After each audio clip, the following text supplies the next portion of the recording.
Boa noite a todas e a todos. Sejam muito bem-vindos ao Museu Judaico de São Paulo.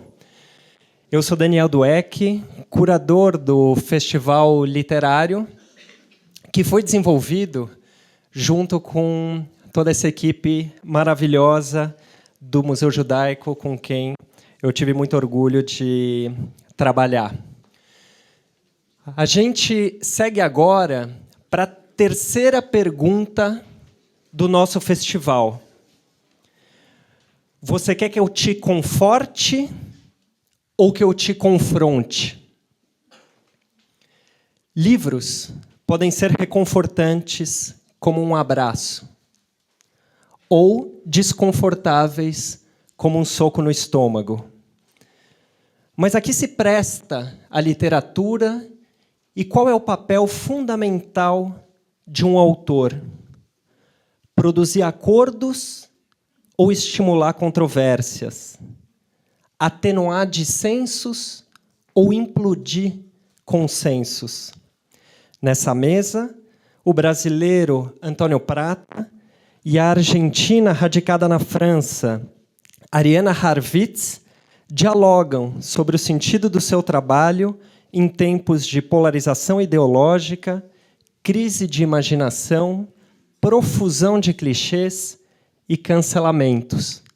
Para mediar a conversa, eu queria chamar a querida Rita Palmeira, que no ano passado dividiu comigo a curadoria do Festival Literário, e é editora, crítica literária, doutora em literatura brasileira pela USP, curadora da livraria Megafauna e apresentadora do podcast Livros no Centro. Por favor, ao palco, Rita, Antônio e Ariana.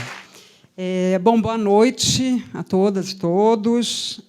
Dizer que eu estou muito feliz de estar aqui hoje. Não é um cumprimento de praxe. Tem duas razões para um agradecimento superlativo. A primeira delas é estar de volta a esta arena, a arena deste festival, ao qual eu estou ligada de diferentes formas, desde a sua primeira edição, e festival deste museu em que eu já me sinto em casa e onde eu fiz amigos. E como é bom revê-los aqui e ver a casa cheia. Sei que essa edição deu muito trabalho, festivais, em geral, dão muito trabalho, mas este é um festival que acontece no Museu Judaico, enquanto Israel está em guerra.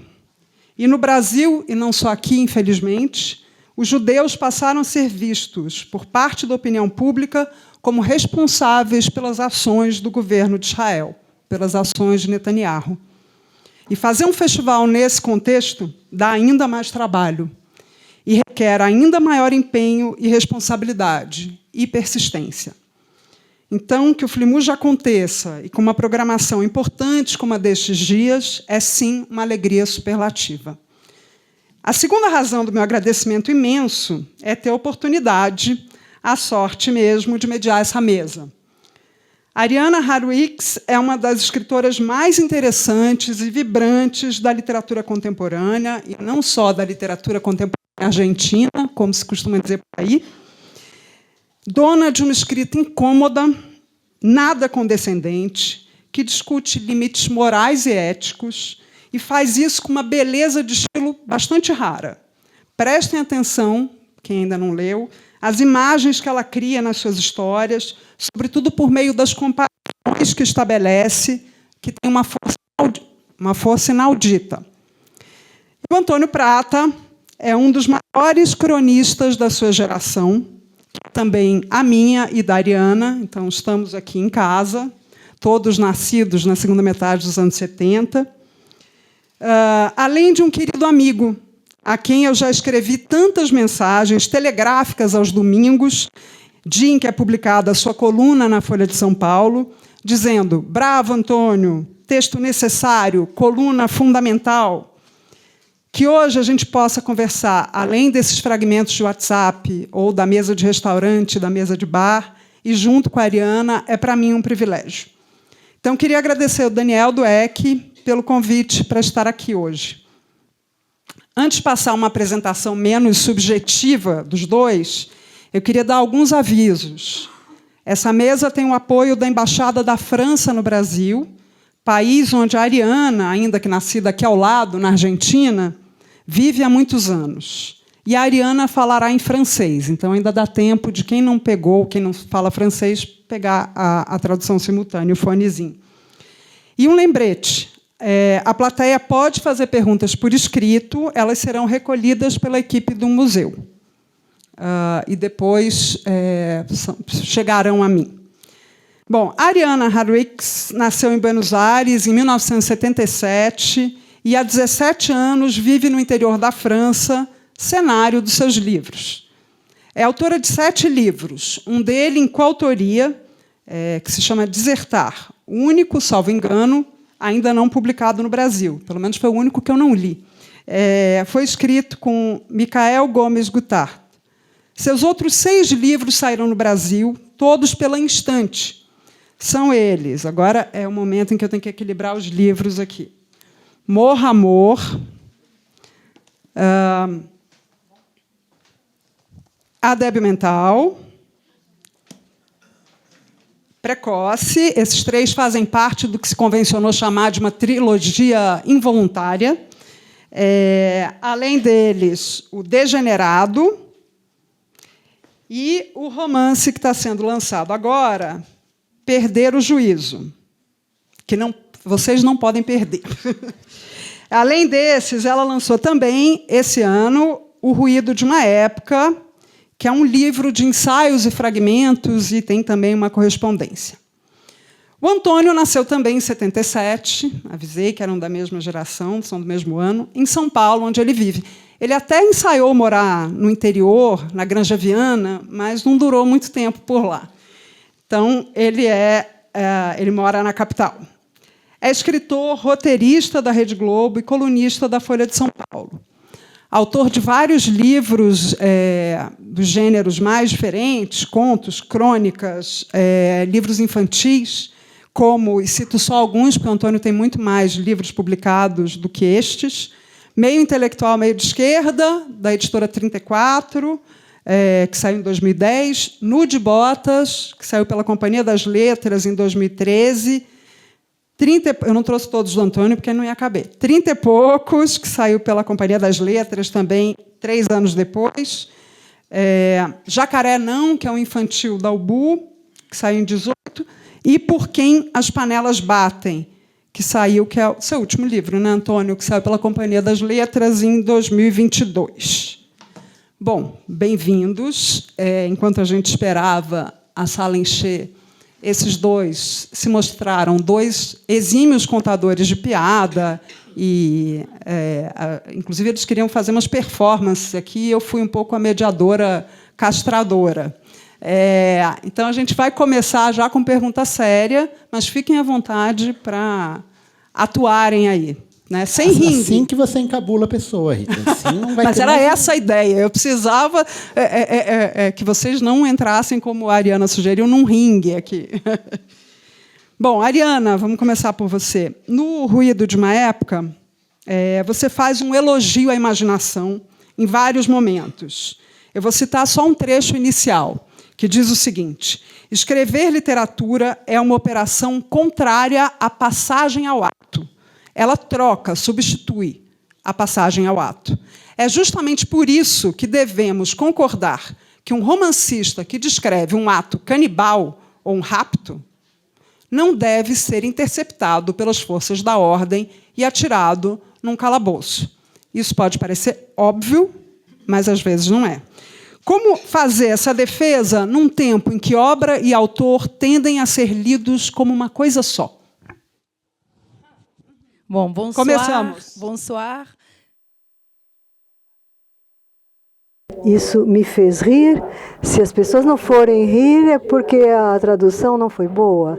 Não é para dar essa responsabilidade. Mas, de um modo geral, eu sou divertida, eu sou engraçada, as pessoas riem comigo. Então, boa noite. Estou muito feliz de estar aqui hoje. E minha presença aqui é duplamente literária, porque o acaso faz com que eu seja traduzida em vários países. Aqui Tem um romance, o Crève Mon Amour, que é Morra Amor, e o resto, e tem os outros são mistérios políticos. E eu moro na França há 17 anos e eu me sinto escritora em todos os lugares, menos na França. Eu acho interessante dizer isso, o lugar, a França, onde eu moro, onde eu resido, onde eu escrevo, porque a minha língua materna é o espanhol da Argentina. Mas na França, bom, não quero me fazer de vítima, porém, na França, eu não sou considerada como uma escritora. Eu também sei cantar a Marselhesa, mas, enfim, a questão é, eu não consigo... Bom, com relação à velocidade, tudo bem? Para tradução, ok, tudo bem. Então, a pergunta é muito interessante, porque a tendência é ler a literatura ou a arte em geral a partir de uma identificação, a partir de uma identidade. Você vai ver um filme onde tem uma mãe solteira, você é mãe solteira, então vai funcionar. E esse processo, esse fenômeno de identificação não é, claro, novo, não é uma novidade, mas eu penso que é uma forma errada de perceber a literatura ou a arte, é uma espécie de armadilha. Escrever peças, fazer composições artísticas a partir de uma especulação, de uma equação, de um cálculo. Ou seja, eu vou escrever sobre as vítimas, os judeus vítimos, as mulheres vítimas, ou os imigrantes vítimos, para causar uma identificação, a compaixão, o sofrimento. Não funciona assim. Não é pelo fato de eu estar lendo um livro, vendo um filme, onde há uma argentina com 46 anos que mora na França, no interior da França, que é divorciada e judia, que eu vou necessariamente me identificar com ela. É exatamente o oposto. E é por isso que eu não entendo essa censura que há, particularmente em nossa época. Como você dizia, eu escrevo o que eu não quero fazer, porque se eu fizer isso, eu serei presa. Então, nos meus romances, eu escrevo o contrário da vida. Por exemplo, no meu último romance, trata-se de uma mãe que sequestra os filhos, ela põe fogo lá na casa do ex-marido. Não foi o que eu fiz, eu não fiz isso, eu não sou clandestina, eu não sequestrei meus filhos e não incendiei a casa do meu ex-marido. Então, essa operação da escrita é justamente o que eu não quero fazer na vida. Então, por que censurar isso? Porque, no fundo, não tem nada a ver com a vida.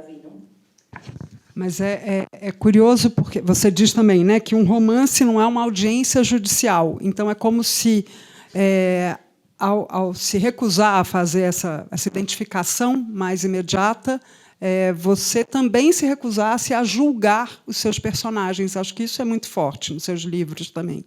Né? Não há um julgamento de dizer esse aqui deve ser mal visto e esse deve ser bem visto. Então, você embaralha as coisas nos seus romances. Né?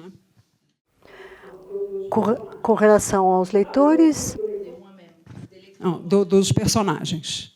Não, e do leitor também, porque você exige do leitor. Mas isso era uma outra pergunta. Se você quiser, já pode falar. Quando vejo um autor, mulher ou homem, que escreve sobre bons sentimentos e tem um desempenho político, é um ativista, é um militante com um ótimo desempenho e que está lá do lado do bem, eu sempre penso, é um canalha, com certeza. Então, nós temos que desconfiar das pessoas que fingem estar do lado certo da história. Isso de acordo com o que eu penso. É claro que há exceções. Eu falei em escritor, mas pode se tratar de um artista. Você vê os artistas nos festivais, nas conversas, nas mesas redondas, que fingem estar sempre do lado certo da história. E eu acho que é um cálculo eleitoral, de marketing, e com relação à mudança de personagens, Rimbaud solicitava a suspensão da moralidade. Enfim, na verdade, trata-se de suspender o juízo, o julgamento. É claro que há a noção do bem e do mal, porque, caso contrário, nós seríamos psicopatas. Mas eu tento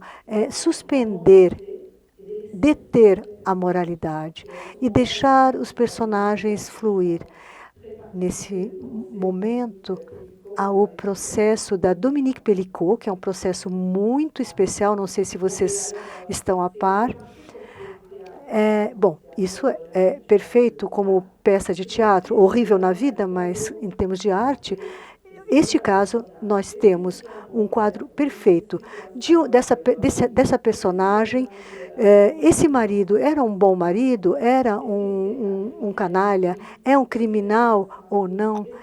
É um assassino? É maravilhoso? Sim, sim, sim. Ou seja, aceitar na vida é complicado, mas na arte, aceitar que um personagem poderia ser, ao mesmo tempo, alguém que mata um outro e, ao mesmo tempo, um excelente pai. É difícil aceitar isso. E não podemos eliminar isso, não podemos suprimir isso. Antônio, você, como cronista, você fala numa primeira pessoa que não é ficcional, né? Quer dizer, não, se bem que uma vez você fez uma coluna que você teve que explicar o que era ironia depois, lembra disso? Mas, nesse caso, o ponto de vista expresso, claro, toda vez que você coloca em texto, você cria uma ficcionalidade ali, mas é o ponto de vista do autor, e você é cobrado nesse sentido. E, como colunista semanal, você escreve a quente ali, né? E já sofreu cancelamento das redes quando isso ainda nem era modinha. Mas você escreve desde antes das redes existirem, então você foi acompanhando isso, né? Suas crônicas, quando a gente olha as crônicas lá de trás, elas eram de um jeito e elas foram também acompanhando a temperatura até do país, né? Aliás, na introdução do seu último livro, Por Quem as Panelas Batem, você diz assim: minha mãe deu-me à luz no fim da ditadura militar. Passei para o ensino fundamental no primeiro ano da redemocratização. Entrei no ensino médio durante a Constituinte. Meus primeiros olerites foram sob os governos Fernando Henrique e Lula. Não era completamente fora de lugar. Portanto, suspeitar que o Brasil, talvez, quem sabe, vejam só, estivesse melhorando. Devagar, é verdade, mas melhorando. Daí veio 2013 e pareceu que a história nacional, de 1980 até então, era só a subida da montanha russa. Esse livro é uma espécie de diário da queda. Esse é um livro que saiu em 2022, um pouco antes da eleição, não foi? Então, como é que é isso de escrever a quente nesse país que é uma montanha russa e sofrendo cancelamento de vez em quando? Bom, primeiro, obrigado pelo convite. É um prazer estar aqui, conhecer a Ariana, a quem eu admiro muito, a Rita, que é minha amiga há tanto tempo. Primeiro, eu vou discordar de você. A crônica é sempre ficção. O eu lírico, o narrador da crônica, é muito mais próximo do autor do que os narradores da Ariana, né? No romance, você tem muito mais, pode ter ou não necessariamente, mas muito mais distanciamento. O cronista geralmente é próximo do autor, mas a proximidade não significa identificação. Então, uma vez que eu começo a escrever a crônica, não me interessa mais o que eu penso, me interessa para onde eu posso levar essa história de uma maneira melhor. E, muitas vezes, essa história não aconteceu. Então, os cronistas falam, eu estava na padaria anteontem, entrou um cara com a camisa do Palmeiras, eu não estava na padaria anteontem, eu estava em casa. Então, eu acho que a crônica é sempre ficção. E isso é um problema. Agora, isso antes era um problema só para os cronistas. E agora, como o mundo está piorando muito, não foi só o Brasil que subiu na montanha-russa e desceu, o mundo fez isso, os próprios romancistas estão sofrendo isso, como a Ariana está falando, né? Eu acho essa discussão muito maluca, a gente ter essa discussão. Porque assim, é de uma burrice tão grande você achar que se a pessoa escrever um livro sobre um assassino, ela está endossando o assassinato. E a gente vive isso. Né? A gente vive uma época em que as pessoas não entendem mais a diferença entre um paper acadêmico e um romance. As pessoas acham que se você escreve um texto sobre um assassino, você está falando é legal assassinar as pessoas. Na crônica, eu vivo isso todo domingo. Né, você faz uma piada com coco e a pessoa fala, por que fez piada com coco? Por que não a cana? Porque o coco é da Bahia? Você está sendo contra o Nordeste? Você devia afirmar o coco. O coco veio da África. Você está sendo racista em fazer piada com coco. Aí, entendeu? Qualquer coisa que você fizer uma piada, parece que você está atacando frontalmente, você está escrevendo, eu sou contra os cocos. E não é isso. Você faz piada com o que você gosta, faz piada com o que você ama, você coloca em perspectiva, né? Então, são tempos difíceis, né? Assim, tem uma burrice na compreensão da arte que a gente está vivendo, né? A Ariana sofre isso de um jeito, eu sofro isso de outro. E não é nem pelo cancelamento, porque eu estou cancelado, estou aqui, não estou fora de foco, estou inteiro, assim, estou aqui.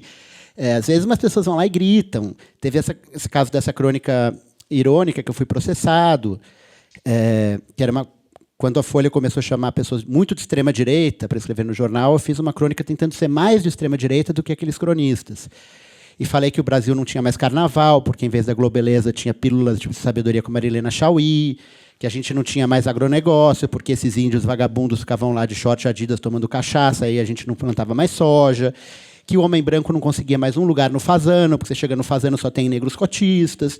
E, evidentemente, que isso não é verdade. Basta você ver... Né? Basta você ver o Brasil grande no agronegócio, o Fazano não tem negros e tudo mais. E eu fui processado por racismo nessa crônica. E aí eu tive que escrever o texto mais engraçado da minha vida, que foi a defesa para o juiz, explicando por que eu tinha sido irônico. E a advogada da Folha falou assim, não faça piada. Eu falei, Thaís, eu sou o maior interessado em não ir para a cadeia aqui. Então, eu tive que escrever assim, quando eu digo que os índios acabaram com o agronegócio, veja, nós somos o segundo maior exportador de soja do mundo. Os índios, os indígenas, agora posso ser processado, eu falei índios, os indígenas eram 6 milhões quando chegou Cabral, agora são 400 mil, sei lá o quê. Não é verdade que o homem branco não consegue mais emprego no Brasil e que a primeira classe está cheia de negros cotistas. Tive que explicar por A mais B essa coisa básica e, felizmente, eu não virei réu e estou aqui. Aí teria sido cancelado realmente se eu tivesse ido para a cadeia. Esse é um cancelamento que me assusta muito mais do que o das redes, o das grades.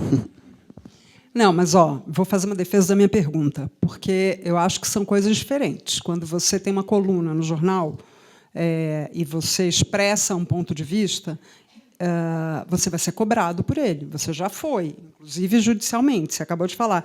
E aí eu lembrei de uma crônica que está aqui nesse seu último livro, em que você foi cobrado pelo seu pai, que você só falava de Bolsonaro e dos horrores do Brasil. E aí, a uma certa altura, virou uma espécie de uma piada, que todo mês eu vou fazer 3 crônicas sobre o piano e uma sobre o inferno, que é o Brasil. Então, assim, eu estou me referindo a essas crônicas sobre o inferno. Né?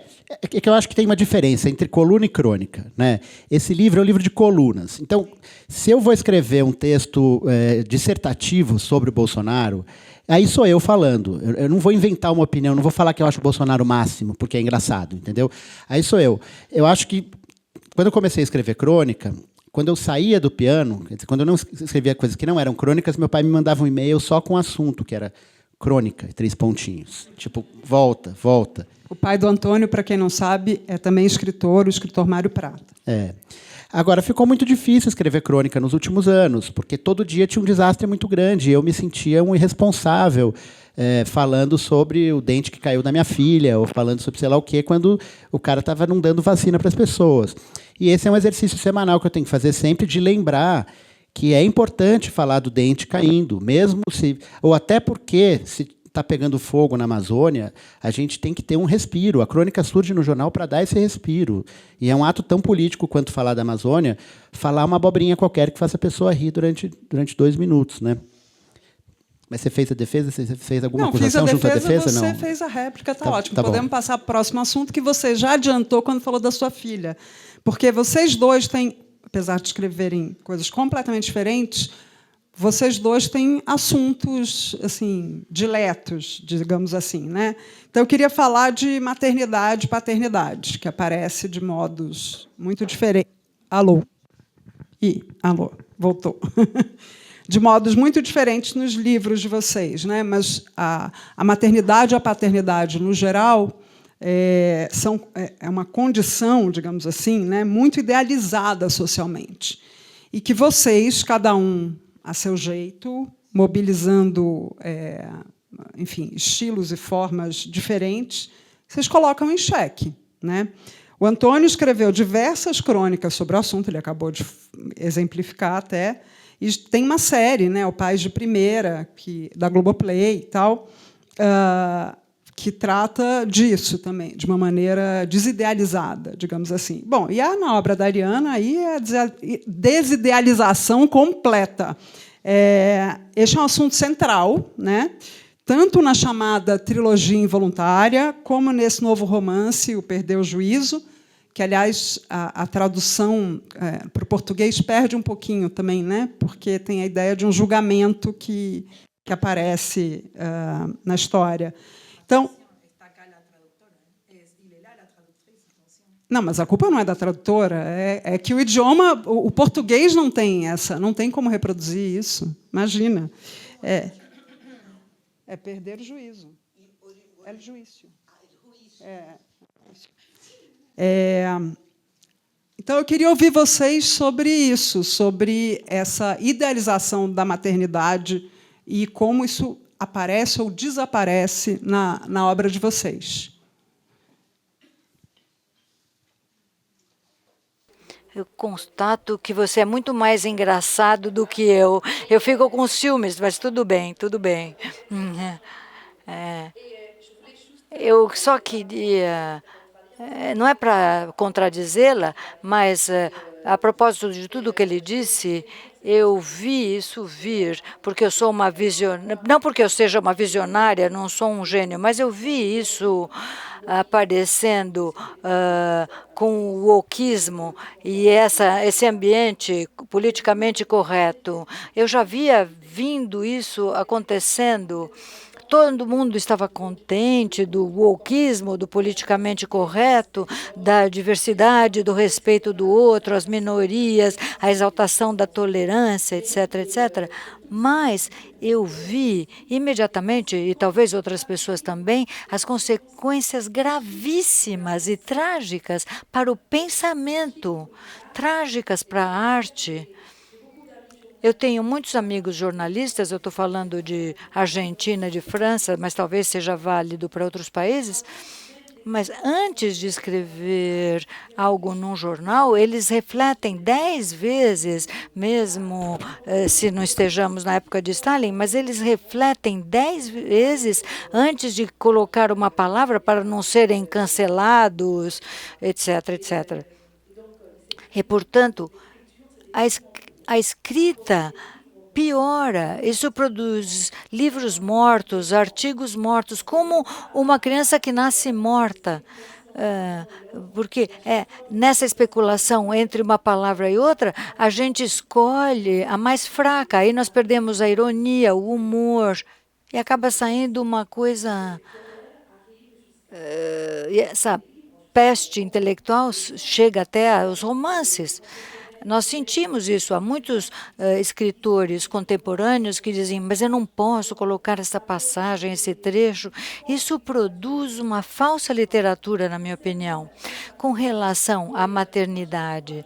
E, bem, não é para ser original, mas cada vez, quando alguém me pergunta, você escreve livros sobre a maternidade, cada vez eu penso, é verdade e não é verdade. É verdade, eu escrevo sobre a maternidade, ao topos, ao clichê, ao assunto da maternidade, e também o fato de ser estrangeira, mas também eu nunca tenho a impressão de falar de maternidade. Eu não sei como explicar isso. A cada vez o livro é sobre uma outra coisa. A cada vez o livro é a hipótese do que o livro não conta. Não sei como explicar isso, mas é verdade que o meu primeiro filho deu nascimento ao amor materno, deu origem a um romance onde eu me permiti fazer tudo com uma criança. Seguindo a mesma lógica, eu seria uma péssima mãe se eu não tivesse escrito amor, morra. Eu não fui patológica, não fui má, eu não matei minha criança, mas porque eu pude sublimar isso na escrita. Por que a maternidade me inspirou até o fim? Porque perder o julgamento, em espanhol nós temos os dois sentidos, perder a cabeça, a racionalidade, e agora aqui nós temos em outras línguas, português, inglês, francês, não dá para recuperar isso, mas a maternidade me inspirou. Eu não sei por quê, eu acho que talvez porque ela está realmente próxima da loucura. Eu não tive uma experiência mais próxima da loucura do que a maternidade. Bem, eu não estive na guerra, não matei numa guerra, mas isso é próximo da loucura. É sempre o equilíbrio entre a racionalidade e a irracionalidade. E como nós temos esse pêndulo entre a racionalidade e a loucura absoluta, dizer que isso é uma cadeira, dizer que isso não é uma cadeira, é essa distorção psíquica que todos os artistas têm. Para mim, a maternidade deu essa distorção perceptiva. Eu não fiquei louca porque eu escrevi a loucura. Depois, se eu deixasse de escrever, talvez eu tivesse outra atitude. Mas eu acho que foi isso que a maternidade me inspirou. Eu acho que na própria escolha de palavras da sua pergunta já está um pouco da resposta. Você falou assim, a condição. A condição a gente usa hoje quando a gente não quer falar doença, né? Quando a gente quer amaciar as palavras, como disse a Ariana. É uma condição a paternidade e a maternidade. Eu escrevi muito sobre paternidade porque não fazia outra coisa quando nasceu minha filha. Eu tinha que entregar um texto todo domingo. Eu não tinha mais vida, minha vida era aquilo. E eu não tinha ideia que seria assim. Tanto eu não tinha ideia que eu não me preparei. Eu escrevi a crônica do próximo domingo na maternidade. Eu não deixei nenhuma crônica pronta. Eu achei que normal ia nascer aquele bebê, a gente troca a fralda, vai trabalhar, ele dorme, depois a gente vai lá, troca a fralda, ele dorme. Em algum lugar também na minha cabeça tinha uma fantasia que ia ter uma mãe, que ia ser muito mais com ela do que comigo, né? Eu fiz essa crônica, inclusive, da primeira noite em que o meu bebê acorda. E eu olho para o lado, e ela olha para mim, e eu percebo que, caramba, a responsabilidade é dos dois. Eu tinha embutido em mim que isso era uma coisa que ela ia resolver. Eu nunca tinha pensado nisso, mas quando às 3h da primeira noite em casa, eu falei, caramba, eu achei que ela ia dar conta disso. E aí eu começo a tentar racionalizar por quê. Aí vem umas frases assim, tipo do Don Draper, do Mad Men, né, assim, eu passo o dia inteiro trabalhando, e ela também passa o dia inteiro trabalhando. Né? Mas é eu que trago dinheiro para essa casa. Ela trazia mais dinheiro para casa naquela época. E daí eu vejo que não tem... Eu vou ter que trocar aquela fralda, entendeu? E isso se perpetua por meses. E o bebê não dorme. E aí você começa a entender por que privação de sono é uma tortura usada em Guantánamo, entendeu? Essa coisa da loucura que a Ariana falou, isso você está sempre meio bêbado de sono. E o bebê não dorme, e você fica chacoalhando horas aquele bebê. E quando você para de chacoalhar aquele bebê, você continua chacoalhando pela casa. E você abre a geladeira e você pega uma maçã e uma mostarda, e você come maçã com mostarda, e depois você dorme, você não lembra mais se você comeu maçã com mostarda, se não comeu, se chacoalhou o bebê, se não chacoalhou, se você tem filho, se você não tem filho. Então, é uma condição. Então, quando nasceu o meu segundo filho, eu tinha 24 crônicas prontas. 24 crônicas. Eu passei meses sem escrever crônica. Então, ele só começa a ter crônica sobre o Daniel muito depois, porque eu sabia que ela usou a guerra. Né? Ela falou, foi a experiência mais louca, não foi para a guerra. Né? É isso. E é uma guerra que a gente não estava esperando. Né? Eu acho que isso também é uma mudança geracional. Assim. A gente não viveu em grandes famílias, cheias de bebês, vendo tias e tios. E tal. De repente, cai aquele bebê no nosso colo. E aí você escreve sobre esse terror, escreve Morra Amor, faz essas coisas. Né? Só uma última coisa que eu... Antes de nascer minha filha, tem muitos analistas argentinos no Brasil. E eu estava numa sessão de análise assim, daquelas que eu achava difícil, hoje é cômica. Assim, eu falei, eu estou com medo de, quando nascer minha filha, às vezes eu senti raiva dela. Ela falou, tá com medo de sentir raiva, vai querer matar aquele bebê 10 vezes por dia, vai querer jogar aquele bebê pela janela, enganar aquele pentelho, tá louco. Acabou a sessão.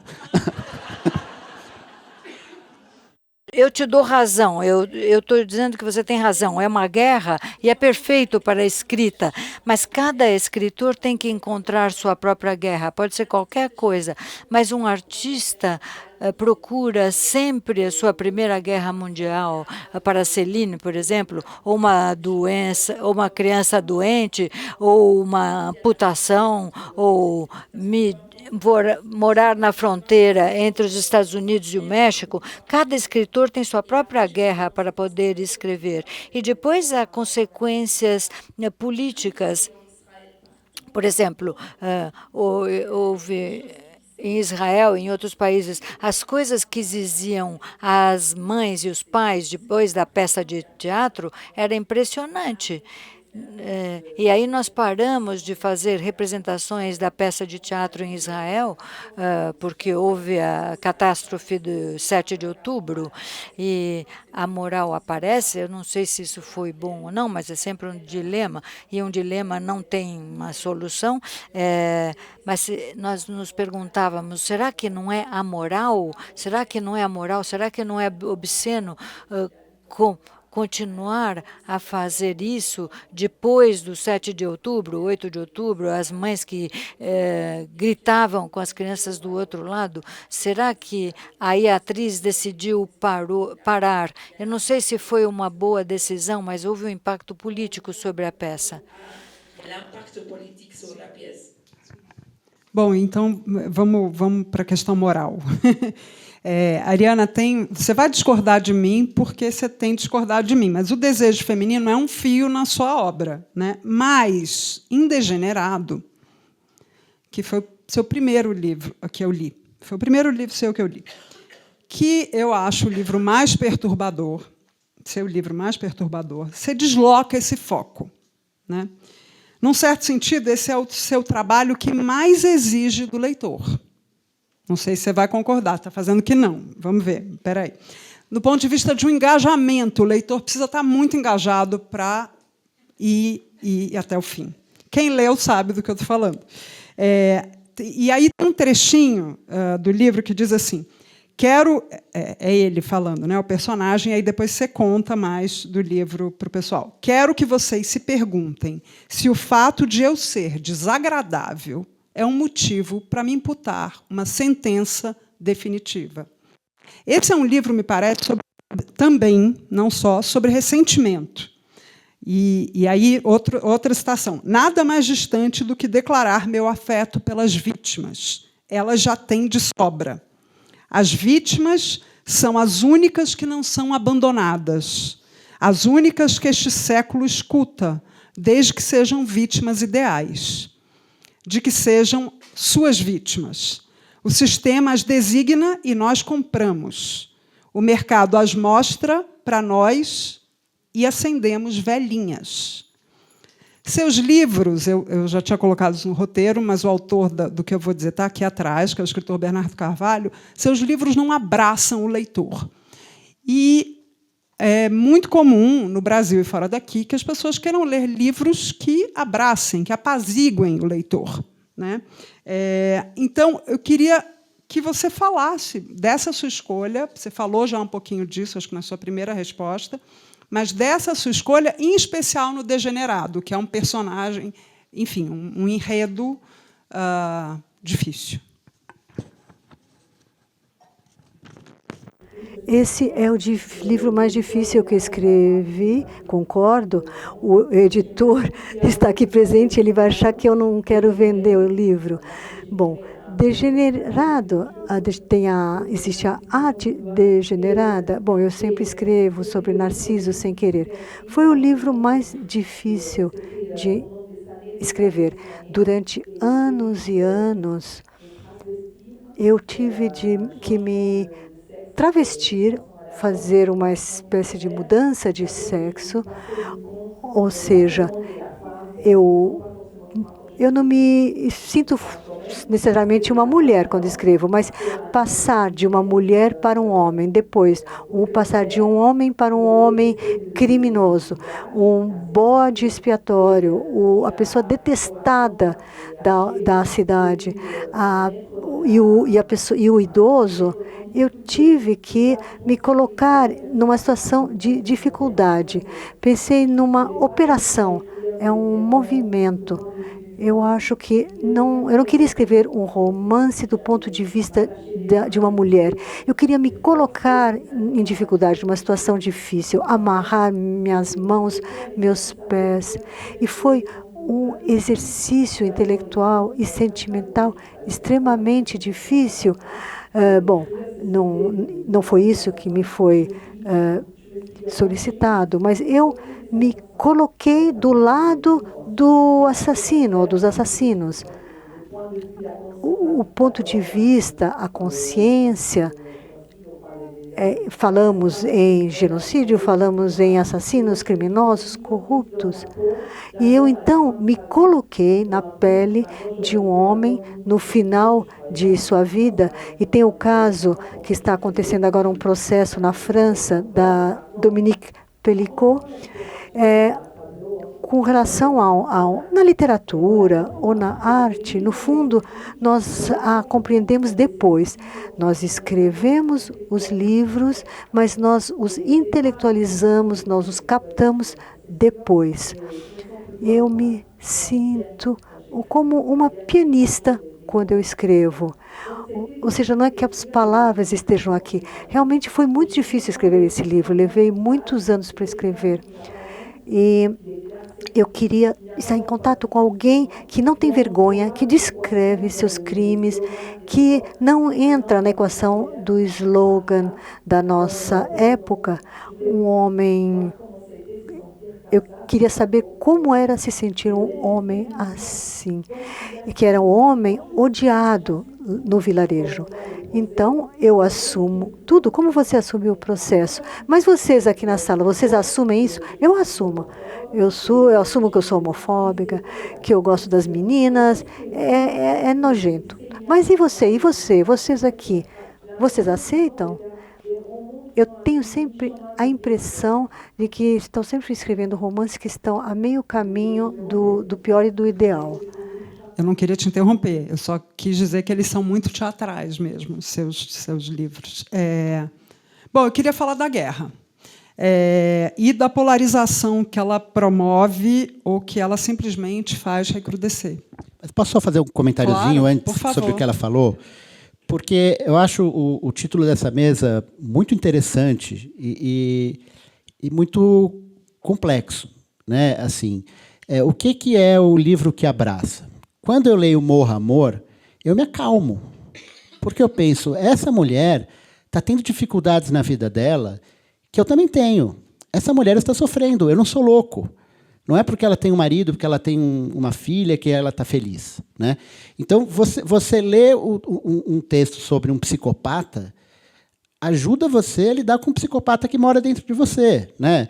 O Nelson Rodrigues tem uma frase que soa muito moralista hoje, mas que dá para a gente usar como exemplo, que ele falava: quando a Madame Bovary trai, a leitora não trai. Né? Mas o que a gente está falando a literatura está para mostrar o que tem de escuro na gente. Então, acho que não necessariamente a provocação o confronto leva você a responder com confronto. Pelo contrário, muitas vezes você ser incomodado, você se ver diante do que é doloroso em você mesmo, te faz uma pessoa melhor. Não acho que a função da literatura, e a palavra função perto de literatura é sempre perigosa, seja transformar as pessoas em pessoas melhores. Mas o que eu acho é que... É isso, por exemplo, rapidinho, porque você tem uma pergunta, mas Não, eu vou uma crônica que eu fui super cancelado, também sobre criança. Era duas crianças pequenas, era um casal conversando, e o casal falava: nossa vida está ruim, nossa vida está ruim, está ruim, a gente não transa faz 2 anos, a gente não transa faz 2 anos, a gente não tem dinheiro, a gente não tem dinheiro, a gente não viaja, não tem dinheiro. Por quê? Porque a gente tem filhos. Pois é, a gente errou. E são 2 filhos. Gente, vamos vender um. Vamos vender um, já estão vacinados, já estão desfraudados. A gente vende um e com dinheiro desse, a gente vai dar uma vida muito melhor para o outro e para a gente vai viajar, a gente vai fazer um monte de coisa. Evidentemente que eu não estava pensando em vender um filho. Evidentemente. Dependendo da proposta, claro. Mas a minha ideia é que uma pessoa que leia uma crônica dessa fale: ufa, ele também, como disse meu analista, está querendo esganar a criança, entendeu? E isso facilita a vida dos pais. Mas as pessoas caíram de pau em cima de mim, falando que eu estava incentivando a venda de crianças. Eu falei: opa, então tem mercado se eu estou incentivando. Não, Antônio, perfeito, mas a ideia da literatura que conforta não é a literatura que faz você não querer, enfim, atear fogo à casa de alguém ou, enfim, sequestrar os filhos, não é isso. Mas é um pouco a literatura que confirma tudo que você já sabe. Eu só quero ler isso porque vai reiterar as minhas certezas. Então, um pouco, enfim, a gente volta para a questão da mesa. A literatura que confronta, que te faz pensar, não é isso, ou isso vai produzir em mim uma outra coisa, claro, é isso aí que é literatura. Mas e a literatura que é a literatura fofinha, num certo sentido? É disso, não é que você leia um livro como Morra Amor, bom, tem gosto para tudo, e fique confortado. Eu não fiquei confortada, mas pode ser, mas não é disso que eu estava falando. Então, só para esclarecer, e aí vou para a minha pergunta, até porque vai ter pergunta do público, e eu tenho que chegar, pelo menos, até a pergunta número 6, antes de passar para o público. Para vocês dois, eu queria falar da guerra. E dessa polarização, então, que ela promove ou que ela faz, de alguma maneira, recrudescer. O Antônio, uma semana depois do 7 de outubro, do ano passado, ele publicou uma coluna que fez um barulho enorme, que se chamava Bebês Terroristas versus Colonialistas. Nela, ele contava do seu desconforto de as vítimas da guerra serem apropriadas nas redes sociais, mas também em manifestações de rua, conforme certo discurso polarizado. De repente, se celebrava a morte de uma criança porque era do lado adversário, num processo atrozmente desumanizador. A Ariana, eu falei para ela que eu assisti, ela fez uma live, acho que de lançamento do Ruído de uma Época, da Sala Tatuí, aqui de São Paulo, do pessoal da Lote 42, uma conversa super interessante com o João. Ela mencionou a reação da Judith Butler, ao ataque do 7 de outubro. Eu queria ouvir de cada um como é que vocês viram essa cena do ponto de vista da política, essa apropriação ideológica. E houve suspiros na plateia. Todo mundo está com medo do que vocês vão falar. Ímpar, tem par ou ímpar? O Daniel vai me matar aqui, que eu fiz essa pergunta. Ils vont plus nous inviter, ça c'est sûr. Si quieres que te conteste pronto, tienes que hablar castellano. Perdona. ¿Quieres empezar? Não? Não estou ferrado, então. Pode falar da sua crônica. Assim... Tinha um jogo de baralho, quando eu era pequeno, chamado Super Trunfo, que eram cartas com carros. Aí você falava assim, Ferrari, o outro jogava Lamborghini. Falava, por exemplo, tem 40 cavalos, o outro falava 60 cavalos. O meu é turbo, o meu é sei lá o quê. E eu sinto que nas redes sociais a gente vive esse super trunfo das tragédias. Entendeu? Assim, você escolhe... Você não é contra a tragédia, você é contra a tragédia do seu time. Né? Então, é uma coisa muito bizarra você ver pessoas que estudaram com você e que pareciam pessoas razoáveis falando pelo decolonialismo, é isso que tem que fazer. Eu falei, que decolonialismo, cara? Você estava tomando todinho até anteontem. O que você está falando de decolonialismo, entendeu? É uma coisa de uma coisa atroz e mimada ao mesmo tempo, né? Um discurso que muitas vezes sai assim, ali do Twitter. Eu acho que não é um. Eu acho que isso é uma questão que é muito mais das redes sociais do que do pensamento político de Israel versus Palestina e tal. O problema é que o pensamento das redes sociais invade a rua, né? Ele não existe a rede social e fora da rede social, é tudo a mesma coisa. Então, eu acho que estou falando certas platitudes, mas é isso, né? Eu acho que a gente chama de fla-flu, a polarização. É isso. Se eu tô por Israel, danem-se as crianças palestinas. Se eu estou para os palestinos, danem-se as crianças israelenses. A gente deveria estar pelas crianças, né? Antes disso, né? Assim,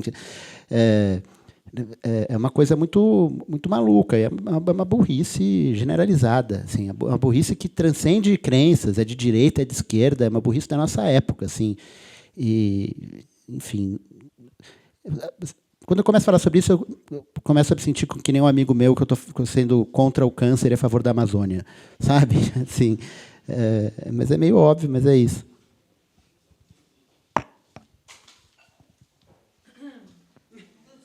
É difícil. E eu escrevi muitos artigos, mas antes de 7 de outubro. Depois, eles passaram esses artigos, esses vídeos, em vários países, mas sobretudo na Argentina, como se fossem depois do 7 de outubro. Porque é parecido o que eu dizia antes e depois. Eu mudei a minha maneira de olhar o judaísmo, eu mudei radicalmente. Foi uma revolução o fato de viver 17 anos no campo, na França, não em Paris, é diferente. Eu mudei minha maneira de viver e com relação ao judaísmo. É diferente estar na Argentina e estar na França. Talvez fosse diferente se eu estivesse na Espanha, mas eu mudei minha maneira de olhar o judaísmo, é certo. E o que eu senti no dia 7 de outubro e antes é que a cultura atual, contemporânea, pop, pós-moderna, etc., adora, mas adora os judeus mortos. Há uma espécie de pornografia, adoração, iconografia de judeus mortos da Shoah, nos guetos, forças comuns, mas sobretudo a Shoah. É incrível. Nós entramos nas livrarias mais bonitas, mais chiques da Espanha, hein? E a gente vê Anne Frank em tudo quanto é lugar, Primo Levi. Eles com fotografias de judeus mortos, mas quando se fala de judeus vivos, não da Shoah, quando se fala de hoje, há um refluxo, há uma rejeição, uma espécie de medo de estar com os judeus hoje em dia. E depois de 7 de outubro, eu me senti completamente traída pela Judith Butler e todos os escritores, filósofos contemporâneos, pelo feminismo ocidental. Eu me senti traída, porque eu me disse, poxa, então o dicionário que o léxico feminista que eu tinha adotado, eu estou com você, minha irmã, eu acredito em você, é você a vítima, eu acredito na sua palavra, tudo isso desapareceu num segundo, porque nós não acreditamos nas mulheres judias, porque Judith Butler não aceitou a constatação das violações. Então, é seletivo, né? Eu não acredito mais no léxico, nos dicionários dessa época. Aliás, antes de 7 de outubro, mas depois de 7 de outubro foi uma ruptura absoluta para mim. Não acredito mais mesmo.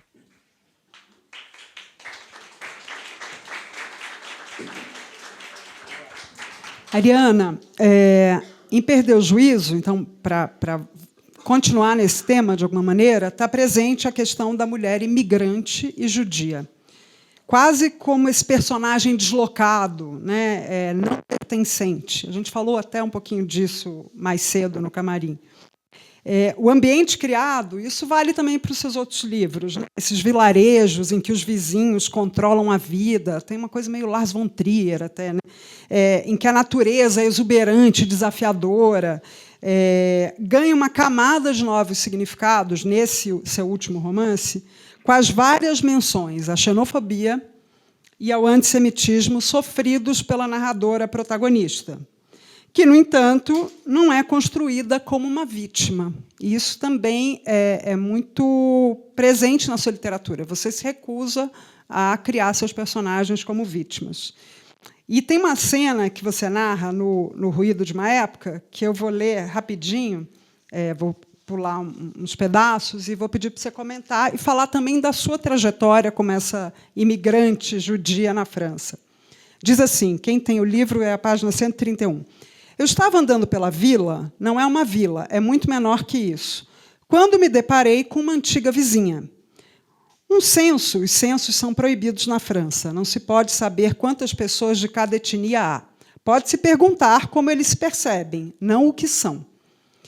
Um censo, então, diria que onde eu moro há 2 argentinos, 13 franceses autênticos, 2 gatos, 18 galinhas e 4 cachorros. A garota me cumprimentou e subimos juntas a colina. Quase não falava, mas num momento lá no alto, de onde se vê, como em Hollywood, o nome das grandes vinícolas em letras brancas, ela disse que tinha ido morar no sul e percebera que odiava os judeus. Acrescentou que os odiava, mas que nunca tinha visto um.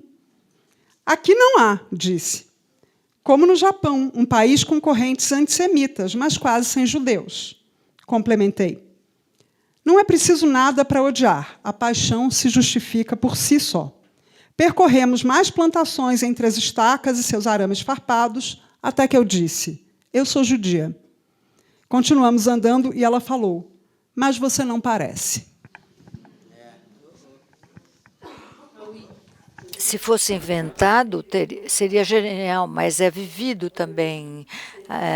Nós vivemos, é verdade, é biográfico, é documentário e, ao mesmo tempo, é tudo inventado. E escrever é inventar tudo de novo.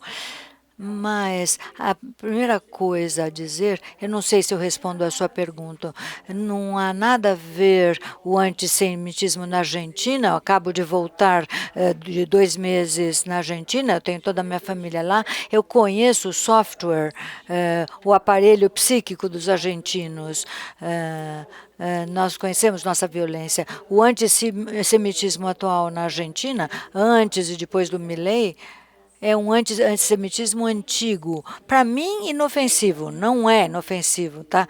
Porque houve atentados, etc. Mas inofensivo no sentido de que é antigo, careta, cafona.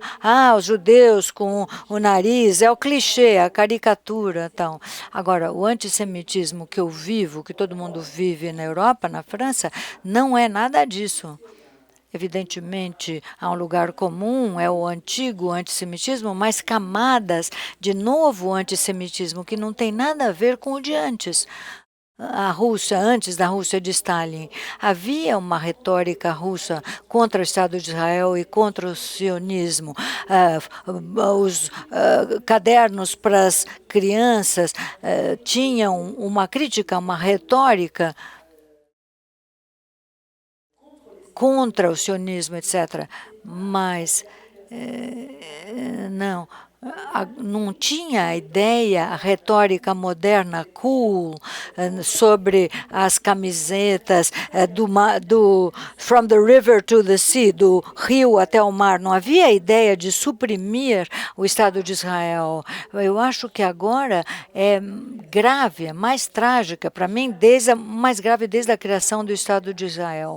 E eu acho que, bem, eu não sou socióloga política, mas eu tenho a impressão que que nós não temos vontade, nós estamos na negação, nós não temos vontade de entender que se quer a supressão completa do Estado de Israel. Eu penso que é por isso que nós preferimos criticar isso, aquilo. Netanyahu é criticável, claro, mas nós preferimos ficar na negação e viver como judia na França é muito mais complicado do que na Argentina. E eu vivenciei 2 atentados, eu me lembro da cruz gamada do nazismo. Eu ia numa discoteca mas eu tenho a impressão que nós estamos mais em perigo na Europa. Meu filho tem o sobrenome do pai. E ele diz, ainda bem que eu não tenho o seu nome, seu sobrenome. Mas quando a professora me chama, ele tem a impressão de que vão chamá-lo para ver se ele foi circuncisado ou não. Mas, enfim, na França tem a retórica, o léxico, os neologismos dessa língua falada pela juventude, que é uma língua infiltrada pelo antissemitismo. Hoje, em 2024, é cool ser antissemita. É legal dizer from the river to the sea. E há outras coisas. Parece cool, e eu acho que uma parte da juventude na França e no mundo foi conquistada por isso. Com relação à aldeia, é verdade que o ódio aos judeus é um fantasma. É um fantasma sexual, é uma fantasia. Pouco importa que você seja judeu ou não, você não parece judia.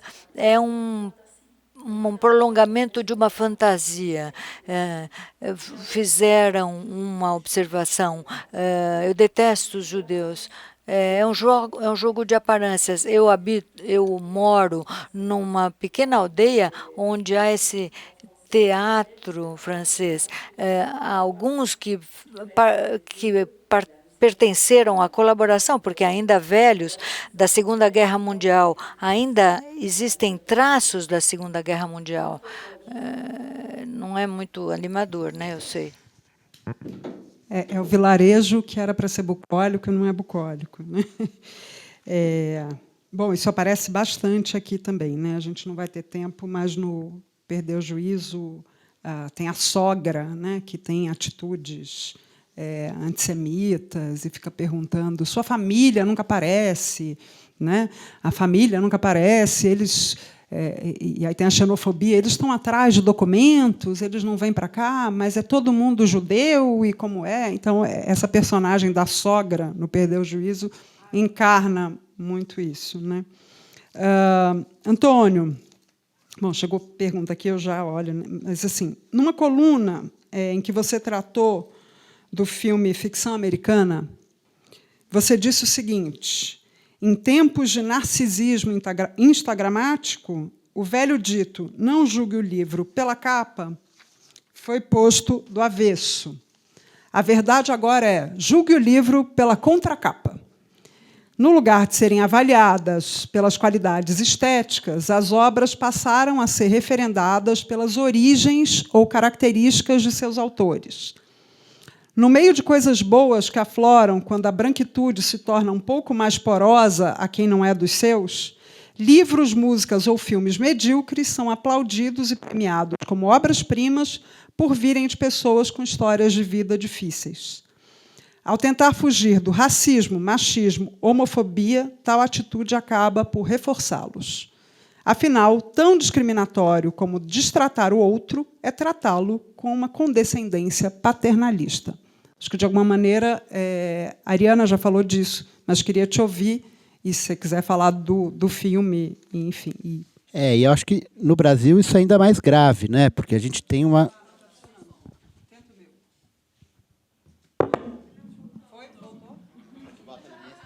Alô. Eu acho que no Brasil isso é ainda mais grave, porque a gente tem essa aversão ao conflito intelectual, nenhuma versão é um conflito armado, né? A gente mata 50 mil pessoas por ano. Mas é um conflito intelectual, a gente tem muita aversão. Então, nos Estados Unidos, que é um país em que o capitalismo das ideias é mais eficiente, há muita crítica, né? Mas aqui, se eu for fazer uma crítica a um livro que você escreveu, eu imediatamente vou cair na casinha de que isso é machismo, porque seu livro só pode ser brilhante uma vez que a crítica veio de um homem, né? O fato da crítica vir de um homem já prova a qualidade literária do seu livro. Então, a gente cai num paternalismo, que é uma outra face do racismo, que é uma outra fase do machismo, né? Que é tratar o outro como uma pessoa que tem que ser tutelada.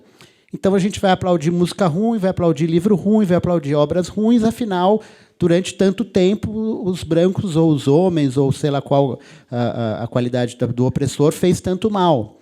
Não vai melhorar o mundo assim.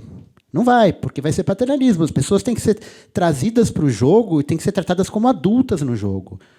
Ou não vão crescer. É como você botar as pessoas na escola e falar, essa pessoa aqui não vai tirar nota ruim nunca.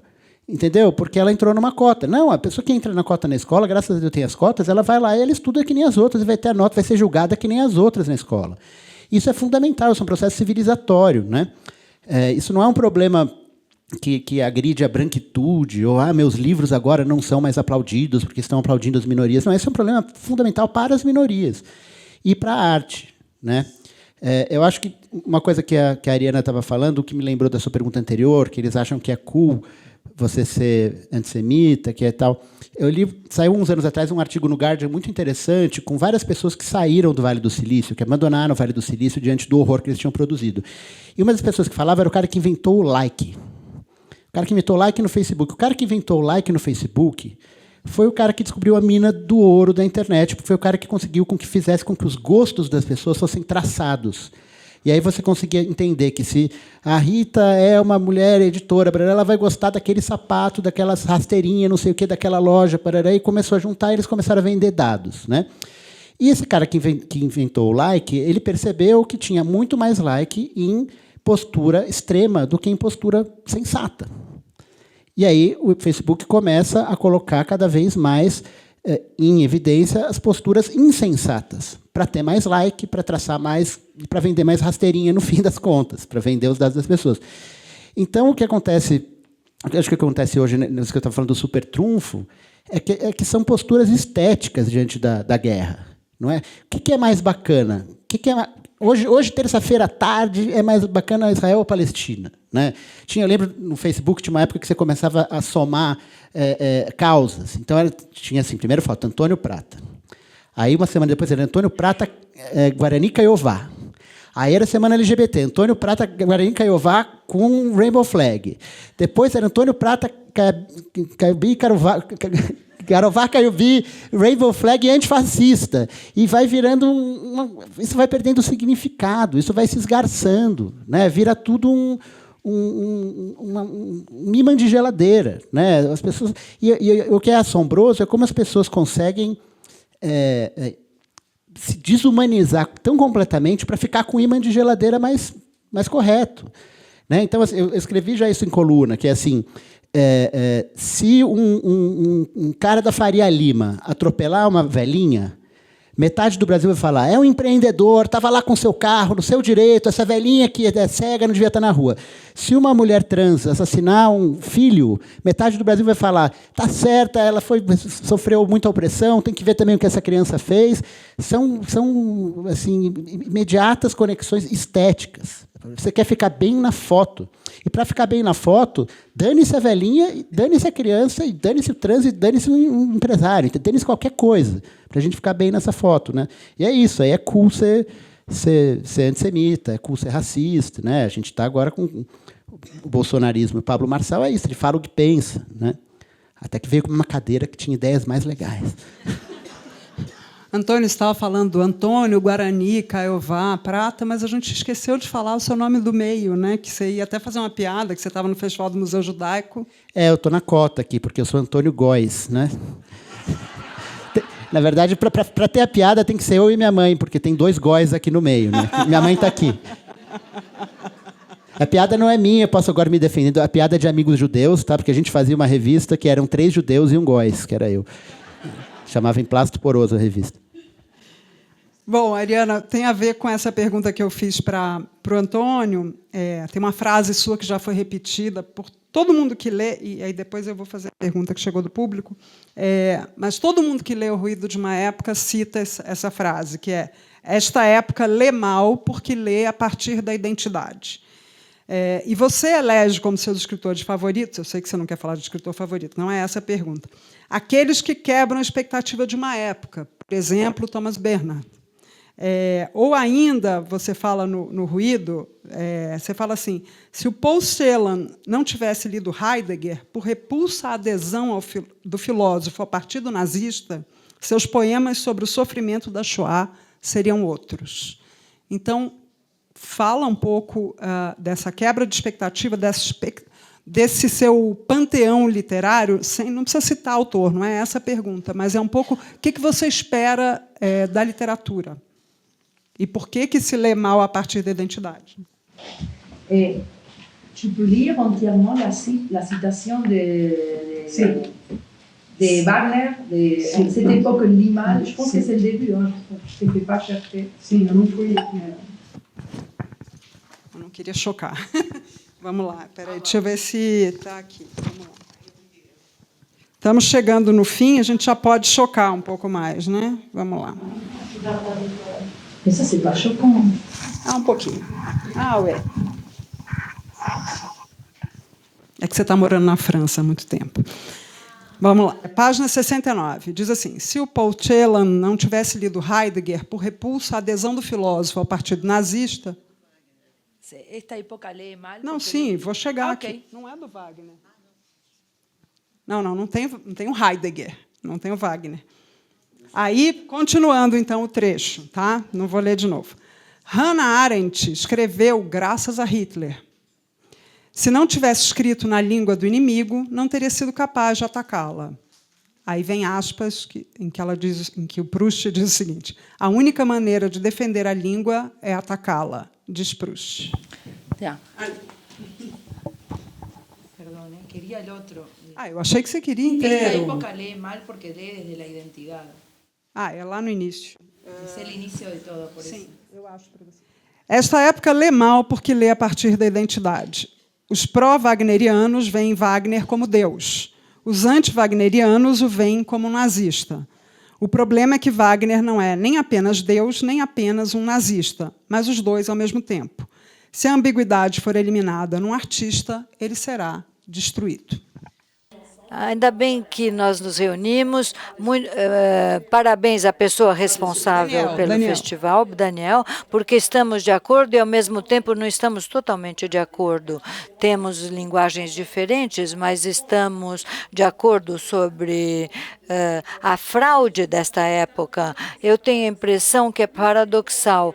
Quanto mais a época é amoral, e nós vemos isso todos os dias, mais a época é trágica e totalmente fascinada pelo crime, mais nós exigimos que a arte se comporte bem. Não deveria ser o contrário? Nós, como cidadãos civis, nós não podemos decapitar, violentar, torturar, sequestrar, mas, enquanto artistas, nós podemos sequestrar, violentar, matar, sermos obscenos, incestuosos, amorais, racistas, antissemitas, não sei. Mas eu tenho a impressão que há essa inversão diabólica e meio imbecil de pedir à arte que se comporte bem como um aluno, ao passo que a arte, nós sabemos o que é. E eu estou de acordo que não é que a gente lê que uma mulher é liberada, emancipada, que nós vamos necessariamente nos liberar de um marido que bate nela. Nós não somos pessoas melhores porque nós lemos personagens impressas que se liberam. Não é um espelho, senão os gregos não teriam escrito nada. E eu sou o contrário dele. Quando eu fui a Israel apresentar Amor Morra há mais de 10 anos, uma década. As jovens na livraria ficaram muito frustradas, porque elas achavam que eu era mãe meio psicopata, e quando eu cheguei com meu filho como boa mãe, elas se sentiram traídas, porque está aí, porque elas esperam que o autor seja o reflexo fiel do narrador. Ora, é exatamente o contrário, é o inverso. Nós já falamos disso. Aqui escreve é uma versão desformada de mim. A gente lê num prisma, numa grade, leituras forçadas. A gente lê a divisão maniqueísta entre oprimidos e opressores, opressores e oprimidos. É uma forma besta, imbecil e totalmente limitada de ler aí. Porque, às vezes, infelizmente, o oprimido torna-se opressor e o opressor torna-se oprimido. E, às vezes, as duas pessoas, a mesma pessoa em sua vida é opressor e oprimido no mesmo momento. E o cálculo ideológico não entende isso, que os oprimidos podem também ser opressores. É complicado. E depois de Black Lives Matter, esse Black Lives Matter. Bom, chegou uma pergunta aqui que eu acho que continua, na verdade, esse mesmo assunto, e é para você, Ariana, mas acho que Antônio depois pode falar também. Posso falar ou você quer? Voltando à questão do ficcional. Voltando à questão do ficcional. Por que o hype, né, do romance não ficcional, do romance sociológico, no sentido proposto pela Annie Ernaux? O romance de invenção está em risco. A ficção de invenção confronta mais do que a ficção, digamos, a autoficção, a autossociobiografia, chamemos assim. Annie Ernaux, e aqui é uma referência a alguma coisa que você fala no Ruído de uma Época, Annie Ernaux não é humanista, por quê? O que você acha da obra dela?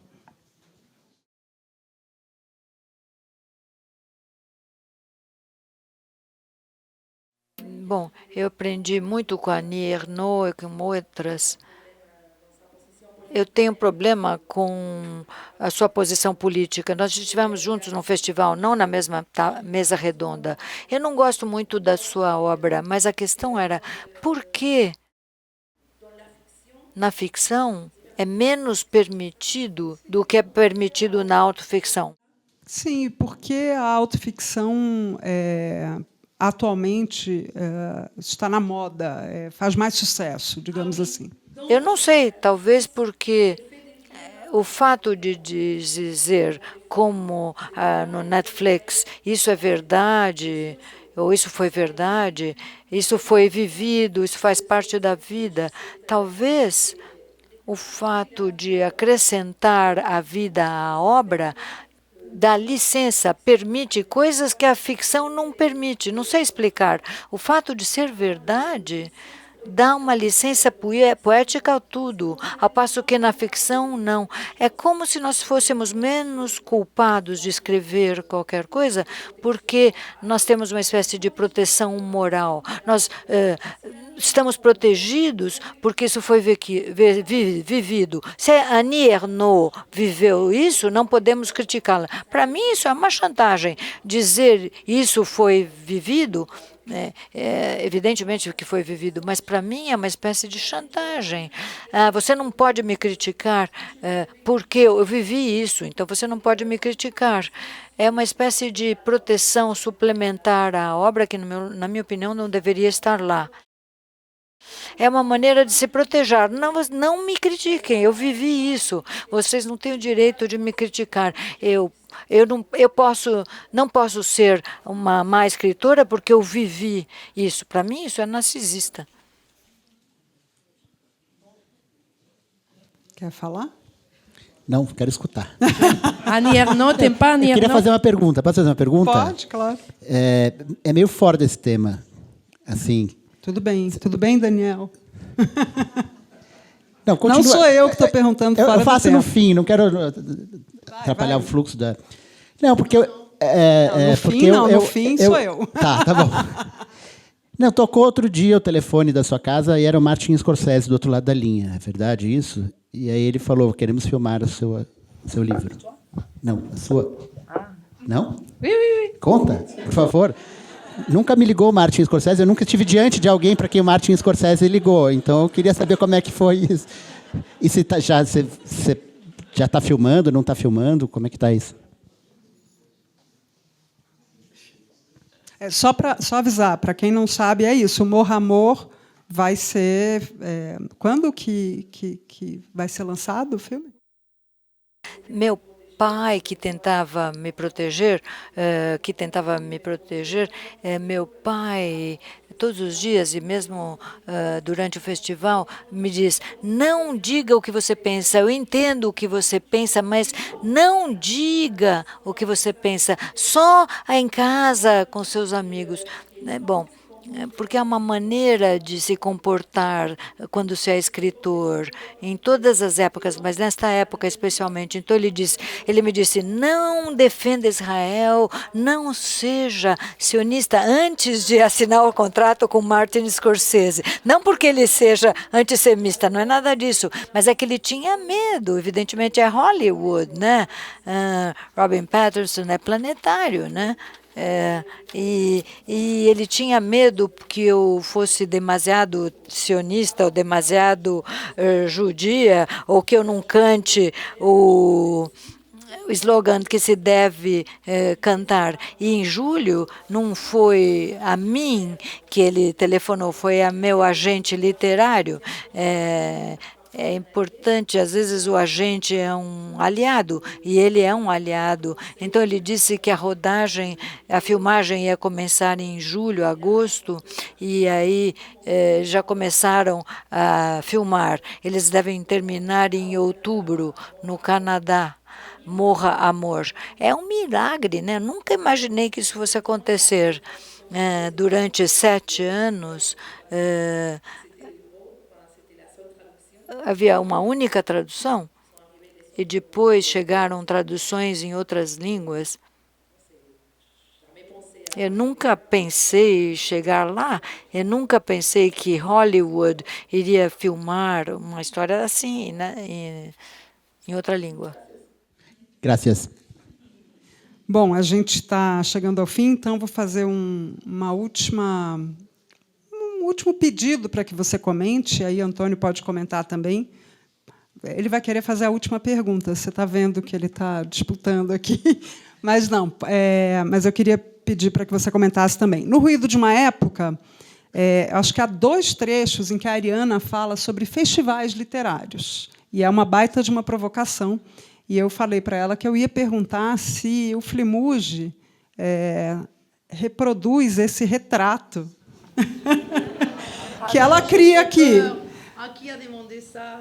Eu que estou demandando isso. Eu que estou perguntando isso. Ah, c'est toi? Ah, oui. Merci. Não, mas eu vou ler um pedacinho para não te deixar na mão. Nos festivais literários, importa muito mais se mostrar ecologista, anticapitalista, vegano, antirracista e pró-imigração e inclusão que a obra em si. Que as reflexões que os autores convidados possam ter sobre literatura. Nos programas, nas mesas, menciona-se em destaque se você é dissidente, pró-Palestina, humanista, etc. Mas não importa se você é antirracista, mas antissemita, se é ambientalista, mas pedófilo. Isso não é visto como uma contradição.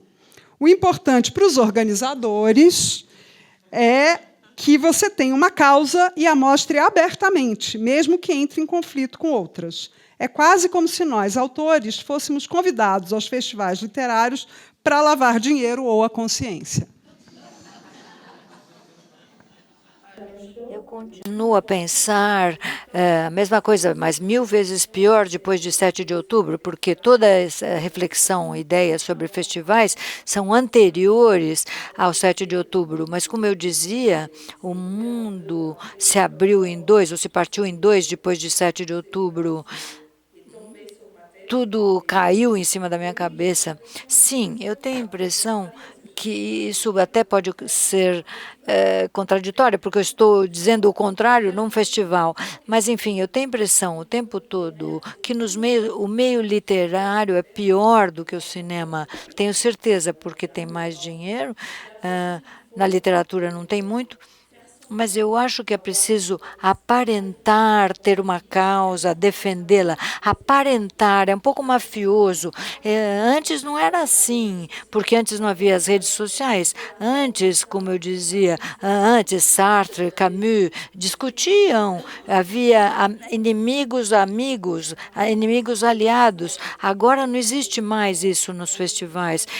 Eu acho que todos aparentam ser humanistas, e hoje humanista às vezes quer dizer contra os judeus, não aqui, não o tempo todo, mas às vezes eu me disse, puxa, nós somos todos humanistas, todos politicamente corretos, todos adoramos a vida, as minorias, os oprimidos, a diversidade, mas não os judeus. Nós deixamos de fora algumas pessoas e os judeus também. Eu tenho a impressão que é preciso se converter em algo que não somos para ser um bom escritor, para sermos convidados em festivais. Eu não sei porque eles continuam a me convidar, não sei. Da próxima vez a gente tem que chamar alguém que discorde de você e do Antônio, então é isso. Bom, eu sou uma minoria, porque eu tenho 1,68 m, como eu já falei. Eu sou a descrição da minoria. Não, eu vejo isso de um outro ponto, né? Do ponto de quem não está, até por incapacidade biológica e anatômica, em nenhum desses escaninhos, né? Então, não tem como eu pagar aqui de indígena, não vai funcionar. Não tem como fazer de refugiado, né? Mulher também não, assim. Então, eu fico nesse... De novo, não estou reclamando da vida. Minha vida está boa, estou empregado, tenho 13º, FGTS, não estou sofrendo preconceito por ser homem branco, não é nada disso. Mas é curioso, né? Por exemplo, eu escrevi uma peça que era um casal que nascia o filho no dia 24 de março de 2020, que é quando fechou o Brasil para a quarentena. E era crise, era um monólogo, era a crise desse cara, a crise do casal, através do olhar do cara. E um crítico foi ver e falou para mim, cara, eu adorei a peça, mas não dá para escrever sobre ela. Eu falei, por que não, cara? Um monólogo do ponto de vista de um homem falando sobre o casamento, e ele está com desejo de trair a mulher, eu não tenho por onde elogiar essa peça. Mas adorei a peça. A peça é ótima, é maravilhosa, mas não dá para escrever. Aí depois ele escreveu, tinha 6 parágrafos assim. Apesar do olhar falocêntrico e autocentrado, do patriarcado... A peça tem algumas reflexões legais. E algumas pessoas me falaram, assim, algumas mulheres me falaram que não era o momento de falar sobre o homem. Para mim, parece que, assim, dia D, os aliados vão invadir a Normandia. Assim, vamos saber qual é o plano dos nazistas. Não. Não é o momento de ouvir os nazistes. Mas vamos ver os planos, onde é que eles estão. Se nós somos o opressor, e nós somos o opressor em diversas maneiras, era o momento de entender o opressor. Quer dizer, qual é o interesse de não entender como um homem branco heterossexual pensa, num momento em que está tendo toda uma revolução, com todas as razões, contra o homem branco heterossexual? Né? Em primeiro lugar, acho que assim, é interessante saber como qualquer pessoa pensa, se a pessoa pensar alguma coisa interessante, né? Tem gente que pode ser branca, preta e tal, se não pensar nada interessante, não interessa. Mas a ideia de que você não vai ouvir a pessoa que está no centro de toda a opressão e de que isso vai ser revolucionário ou vai ser emancipatório, não é uma burrice. Vamos saber como pensa o inimigo. É a primeira coisa que você tem que saber, como pensa o inimigo. Mas, enfim... Aí fiz essa peça, deu tudo certo também, não fui cancelado, as pessoas foram. São só alguns exemplos da época, porque também não quero ser cancelado assim, homem branco, heterossexual, reclama de preconceito e exclusão. Não é disso que eu estou falando. Vamos ver amanhã. A peça ficou em cartaz, no Espaço Unimed, um puta teatro bonito, foi para o Rio de Janeiro, está tudo certo. Então, vamos ver amanhã. Você queria falar? A primeira armadilha a evitar é para os artistas. Eu estou falando de artistas porque estamos falando estamos num festival literário. é uma grande armadilha para os escritores, para os artistas, porque às vezes eles se promovem, eles fazem marketing ou imprensa, fazendo a apologia de sua identidade, pouco importa qual seja a cor da pele, sexual, etc. Mas depois eles ficam nessa armadilha, porque eles são reduzidos a isso, eles falam a partir dessa identidade. E o artista tem que negar sua identidade.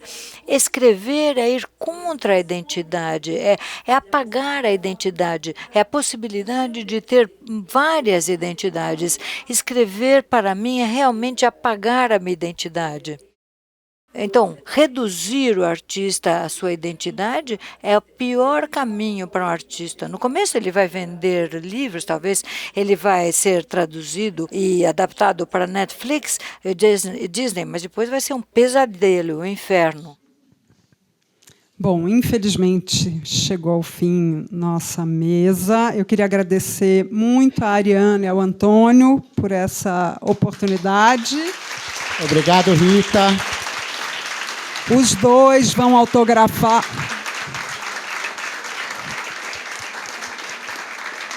Os dois vão autografar livros ali fora. Além disso, eu queria agradecer aos intérpretes, francês e português, Tereza Saeg, Clary Califé, e de Libras, Vânia Mantovani e Vanessa da Silva.